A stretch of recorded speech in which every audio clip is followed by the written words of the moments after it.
காலத்து ஜனங்களுக்கு என் அன்பு தெய்வம் எம்ஜிஆரை பற்றி நிறைய தெரியாது. உண்மையான எத்தனை விஷயங்கள் அவரை பற்றி இருக்குன்னா அது ராமாயண மகாபாரதோட நாங்க எழுதலாம்.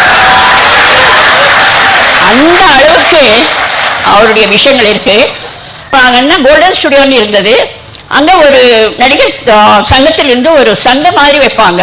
பழக்கடை, ஸ்வீட்டு, அப்புறம் புடவை கடை எல்லாம் வைப்பாங்க. வச்சிருந்தார். அங்க போய் பார்த்துட்டு இருக்கும்போது அங்க ஒரு நெக்லஸ் இருந்தது.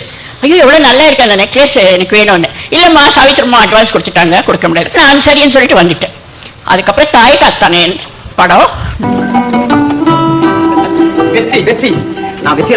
100வது நாள் நம்ம நாகரெட்டியார் சார் தான் அந்த விழாவுக்கு தலைமை தாங்கியிருக்காரு.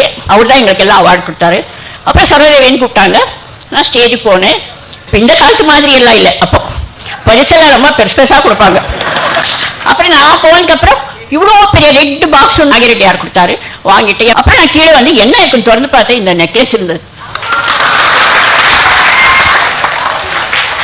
எப்படின்னா அவரு பின்னாடி வந்துட்டு இருக்காரு.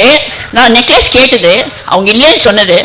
நான் அப்படி ரொம்ப டல்லானது எல்லாம் பார்த்துருக்காரு. தேவரண்ணாவை கூப்பிட்டு, பாவம் சார் அவள் ரொம்ப ஆசைப்பட்டா, அதனால நமக்கும் போது அவள் ஆசைப்பட்டதை நாம் வந்து முன்னாடி அவளை ஆர்டர் கொடுத்து பண்ணிட்டு அதை கொண்டு வந்து அந்த 100வது நாளுக்கு அவளுக்கு கொடுக்கணும்.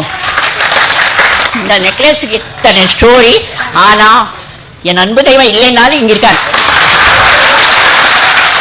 நான் அதுக்காக தான் இன்னைக்கு எங்கள் வீட்டு பிள்ளை படத்துக்காக இதை வந்து போட்டுட்டு வந்தேன். சொல்லுங்க, நான் கொடுக்க தயாரா இருக்கேன். வாழ்க்கை துணையா வரப்போற பெண்ணுகிட்ட இருந்து பணத்தை வாங்கி வாழ்க்கை நடத்துற நிலைமை எந்த ஆம்பளைக்கு நடத்துற? அப்படி எந்த ஆளாவது விரும்பினா அவனை நான் அடியோட வெறுக்கிறேன்.